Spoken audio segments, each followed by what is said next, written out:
জগতের স্রোতে ভাসতে ভাসতে দুর্বার গতিতে নরকের দিকে দৌড়াবো না। জীবনকে সার্থক করার জন্য খাঁটি বস্তুর অনুসন্ধান করবো, সত্য বস্তুর অনুসন্ধান করব। যে সত্য বস্তু লাভ হলে জীবন সার্থক হবে, এইরকম কিছু মানুষ চিরকালই থাকে, আজও আছে। এদের পরিত্রাণের দায় ভগবান। আর কিছু দুষ্ট ব্যক্তি আছে যারা সত্যকে আচ্ছাদন করে, বাস্তব সত্য থেকে নিজেও সরে যায়, জগৎকেও বঞ্চনা করে। এই সমস্ত দুষ্কৃতী ব্যক্তি, তাদেরকে দমন করার জন্য এবং সাধু ব্যক্তির পরিত্রাণের জন্য ভগবান যুগে যুগে অবতীর্ণ হন। এইরকমই ভগবানের একটি অবতার হল শ্রী কপিল অবতার। ভগবান কপিল রূপে অবতীর্ণ হয়েছেন মা দেবহূতি দেবী গর্ভকে আশ্রয় করে। কর্দম ঋষির বিশুদ্ধ ভক্তিতে আপ্লুত হয়ে ভগবান শ্রীহরি আনন্দের চোখ থেকে অশ্রুবিন্দু পতিত হয়ে বিন্দু সরোবরের সংযুক্ত হয়েছিল। তার ভক্তির এত তীব্রতা, এত ভগবানের প্রতিকৃতি, এত ভালোবাসা, এত বিশুদ্ধ ভক্তির প্রবাহ, সেই প্রবাহে ভগবান নিজেকে স্থির রাখতে পারেন। আনন্দে ভগবানের চোখ দিয়ে টপ টপ করে জল করেছিল। সেই জল বিন্দু সরোবরে সঙ্গে যুক্ত হয়েছে। সেই যে কর্দম ঋষি, কর্দম ঋষির পুত্র রূপে দেবহূতি দেবীর গর্ভকে আশ্রয় করে ভগবান কপিল রূপে অবতীর্ণ হয়েছেন। স্বয়ং ব্রহ্মা বললেন, মা, তোমার গর্ভের সন্তানটি সাধারণ সন্তান নয়, তোমার এই পুত্র সাধারণ পুত্র নয়, স্বয়ং ভগবান তোমার পুত্র রূপে অবতীর্ণ হয়েছেন। এই বলে গর্ভকে প্রণাম করে দেবহূতি দেবীকে পরিক্রমা করে চলে গেলেন।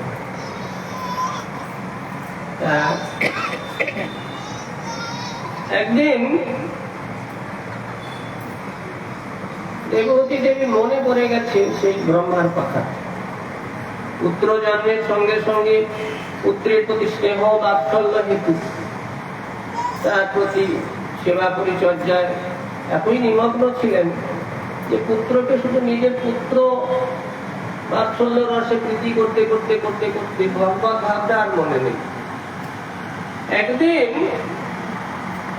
তার মনে পড়ে গেল। এদিকে কর্দম ঋষি কথা দিয়েছিলেন যে আমার পুত্রের জন্ম হওয়ার পরে পুত্রকে রেখে দিয়ে আমি সন্ন্যাস গ্রহণ করব, আমি আর সংসারে থাকবো না। সংসারের জ্বালায় জর্জরিত জীব, জগতের মানুষ সংসারে আছাড় কাছাড় করে, সংসারে নানা রকম দুঃখ দুর্দশা যন্ত্রণায় ছটফট করলেও সংসার ছাড়তে চায় না, এমন সংসারের মোহ আবিষ্ট হয়ে থাকে। কর্দম ঋষি বলেন, না, আমি তা করব না। আমি পুত্রের জন্ম হলো ভগবানের আরাধনার জন্য আমি সংসার ত্যাগ করে বনে চলে যাব। তখন কর্দম ঋষি পুত্র কপিল দেবকে শ্রী দেবহূতি দেবীর নিকটে রেখে তিনি বনে চলে গেলেন। শ্রীমৈত্রেয়ুবাচ পিতরি প্রস্থিতে অরণ্যং মাতু প্রিয় চিকিৎসয়া তস্মিন বিন্দুসরে অবাচ্যুত ভগবান কপিল তমাসীনম কর্মাণং তত্ত্বমার্গাগ্রদর্শনং শাশ্বতং দেবহূত্যাহ ধাতু সংস্মরতি বচঃ। এই ঘটনাটি মৈত্র ঋষি বিদুরকে বলছেন, হে বিদুর, পিতা কর্দম ঋষি সন্ন্যাস গ্রহণ করে বনে চলে যাওয়ার পর ভগবান কপিল দেব মায়ের সুখের জন্য, প্রিয় কাজ করার জন্য সেই বিন্দু সরোবরে অবস্থান করলেন, মায়ের কাছে থাকলেন। একদিন তত্ত্ববেত্তা ভগবান কপিল দেব, তিনি কর্মকলাপ থেকে নিবৃত্ত হয়ে নিজের আসনে বসে আছেন। এমন সময় মা দেবহূতি দেবী ব্রহ্মার সেই কথাটি মনে পড়ে গেল। আর ইয়ে করো না, রেখে দাও, চুপ করে বসো, শোনো। এবারে বসে শুনে যান, ওগুলো বেশি দরকার নেই, একটা দুটোর জন্য দিলেই হবে। 1 ঘন্টা তো তার মধ্যে তো 8-15 তো হয়ে গেল। অল্প একটু কথা, ভগবানের কথা হোক। দেবহূতি দেবী ভাগবতের গোড়াতেই বলা আছে, একদম শুরুতে প্রথম স্কন্ধের প্রথম দিকেই বলা আছে ভগবানের কথা কিভাবে শুনবে। তস্মাৎ একেন মনসা ভগবান শাশ্বতাং প্রতিষ্ঠতে। ভগবানের কথা খুব এক মনে শুনতে হবে। মনের চঞ্চলতা থাকলে কর্ণের ভিতর দিয়ে হৃদয়কে স্পর্শ করবে না, এই জন্য খুব মন দিয়ে শুনতে হবে। মঠেতে আমাদের মধ্যে প্রতিদিন দুবেলা পাঠ হয়, 365 নিয়মতা মতে। সকালে পাঠ হবে, সন্ধ্যায় পাঠ। সকালে ব্রহ্মচারী বা সন্ন্যাসী অন্যত পাঠ করে, আর সন্ধ্যা থেকে মঠের দিনে আসে আমরা কিন্তু পাঠ করি। তখন গুরু মহারাজ পাঠ করতেন, আমি ঠিকই পাঠ করতেন। আর আমার চোখের দিকে তাকাতেন যে আমার চোখের মধ্যে কোনো চঞ্চলতা আসছে কিনা, চোখ নড়ছে কিনা, ঠিকভাবে আমি শুনছি কিনা, তাকে দেখতেন। কেন? শাস্ত্রে বলা আছে, ভাগবতে প্রথমে বলেছে তস্মাৎ একেন মনসা ভগবান শাশ্বতাং প্রতিষ্ঠতে। এক মনে শাশ্বতাং প্রতি ভগবান শ্রীহরি শ্রীকৃষ্ণের কথা শোনাচ্ছি। মন একাগ্র না হলে সমগ্রটা ধারণ করতে পারবে না, হৃদয়ে প্রবেশ করবে না। এই জন্য অল্প একটু সময় তো 9টা পর্যন্ত হবে হয়তো, মন দিয়ে আমরা যেন ভগবানের কথা শ্রবণ করি। দেবহূতি দেবীর মনে পড়ে গেছে যে ব্রহ্মা বলেছিলেন আমার পুত্র ভগবান। মনে পড়ে যাওয়ার পরে কি হলো?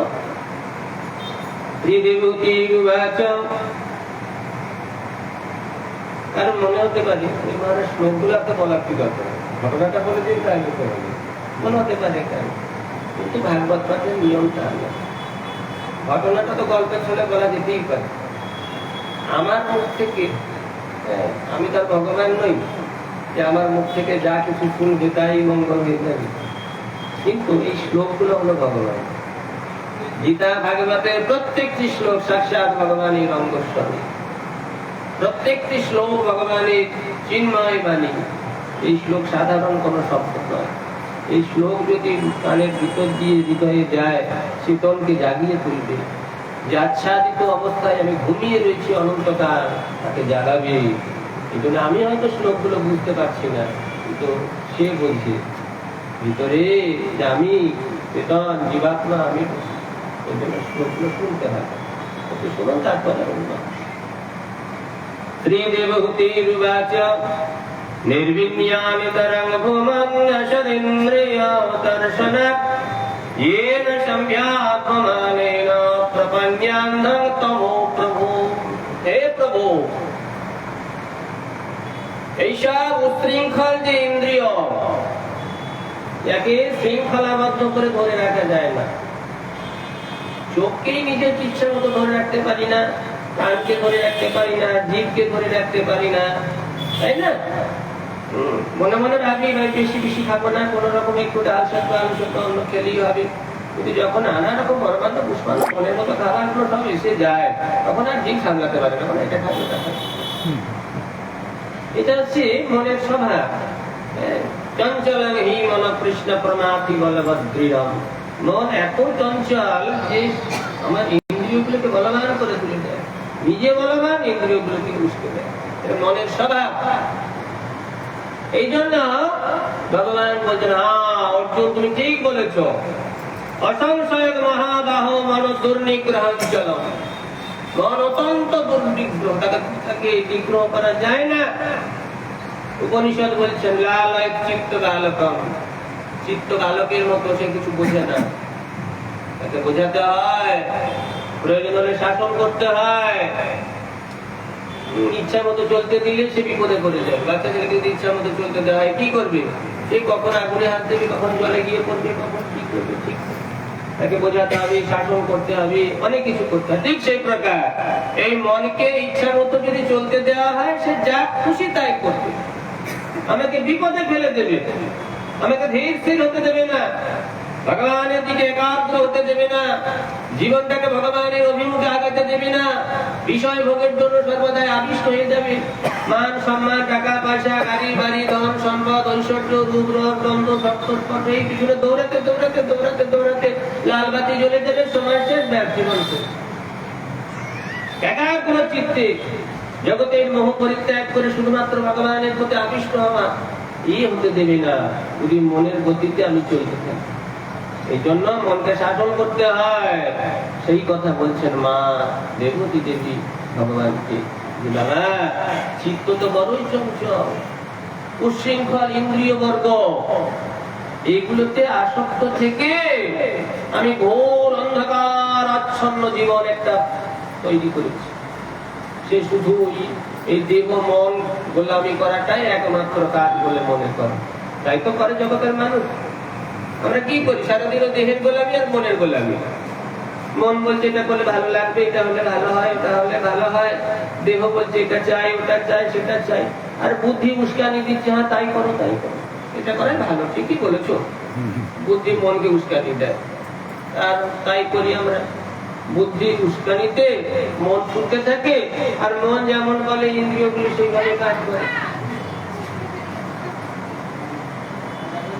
দস্যতং তমসূয়ং দস্য দুষ্পারস্যাদ্যপারগং সচক্ষুর্জন্মনামন্তে লভ্যং বেতদনুগ্রহাৎ।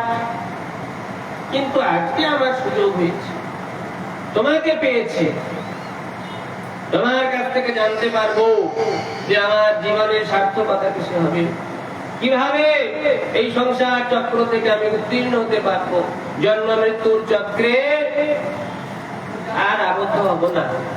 এবার এর থেকে ছুটি হওয়ার সময় হয়ে গেছে, তোমাকে পেয়ে গেছে, আর চিন্তা কি আছে আমরা? ভগবান পুরুষামীশ্বর বৈভবান কিলা লোকস্য তমসাঙ্গস্য চক্ষুষুর্জৈবোদিতঃ। তুমি ভগবান সমস্ত জীবের পথ প্রদর্শক। ভগবান যেভাবে চলতে বলবেন সেইভাবে চললেই তো মঙ্গল হবে। এই জগতে ব্রহ্মা থেকে শুরু করে ব্রহ্মকীট পর্যন্ত, স্বর্গের দেবতা, স্বর্গের রাজাধিরা, স্বর্গাধিপতি ইন্দ্র থেকে ইন্দ্রকপ পর্যন্ত প্রত্যেকে মায়াগ্রস্ত, প্রত্যেকে মায়াধীন। ব্রহ্মাকেও নাজেহাল হতে হয়। অতো ভগবতী মায়া মাইনামপি মোহিনী। এ জগতে বড় বড় মায়া সৃষ্টিকারী ব্রহ্মা শিব পর্যন্ত তাদেরকেও মায়া দেবী ঘোল খাইয়ে দেয়। অতো ভগবতী মায়া, এই হলো ভগবান শ্রীহরির মায়া। মানুষ, দেবতা, অন্যান্য সকলের কার কথা, তাদের কথা কি বলবো? এই জন্য মায়ার অধীশ্বর যে ভগবান, মায়াধীশ, যাকে মায়া দেবী কখনো স্পর্শ করতে পারে না, যার নির্দেশ মতো, যার ইচ্ছা মতো মায়া দেবী দাসীর ন্যায় কার্য করে। ইচ্ছামপি চেষ্টাতে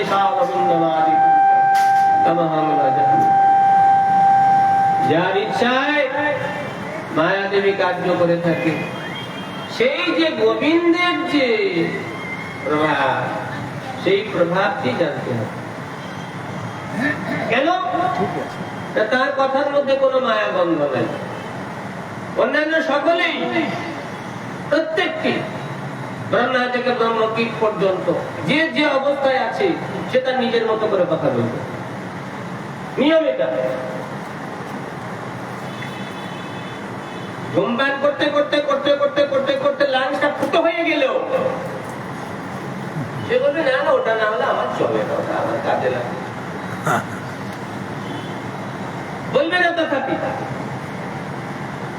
মদ খেয়ে নেশাগ্রস্ত হয়ে হয়ে হয়ে হয়ে হয়ে মৃত্যুর ঘরে পড়ে গেছে, হসপিটালে ভর্তি হয়েছে, তবু সে মদের বিরোধিতা করবে না। কেন? নেশাগ্রস্ত, আবিষ্ট চিত্ত। যে যে অবস্থায় আবিষ্ট হয়ে আছে সে সর্বদাই তার অনুকূলে কথাই বলতে থাকে। নিরপেক্ষ কথা কে বলবে? ভগবান বলবে। এই জন্য ভগবানের কথাই একমাত্র প্রমাণ। এই জন্য উদ্ধব ভগবানকে জিজ্ঞাসা করছেন, কৃষ্ণ যেমন অর্জুনকে উপদেশ দিয়েছিলেন, ওই রকম একাদশ স্কন্ধে উদ্ধবকে উপদেশ দিয়েছেন। উপদেশ শ্রবণ করে উদ্ধব জিজ্ঞাসা করছেন, আচ্ছা এই যে কথাগুলি বলছেন, এইগুলো কি আপনার কথা না কোনো ঋষিদের কথা, না কোনো দেবতার কথা, না অন্য কারো কথা? অন্য কারো কথা হলে তার মধ্যে মায়া গন্ধ কিছু থাকবে, কিন্তু আপনার কথা হলে সেখানে কোনো মায়া গন্ধ থাকবে না। ভগবান বলেন এগুলো আমার কথা। তাহলে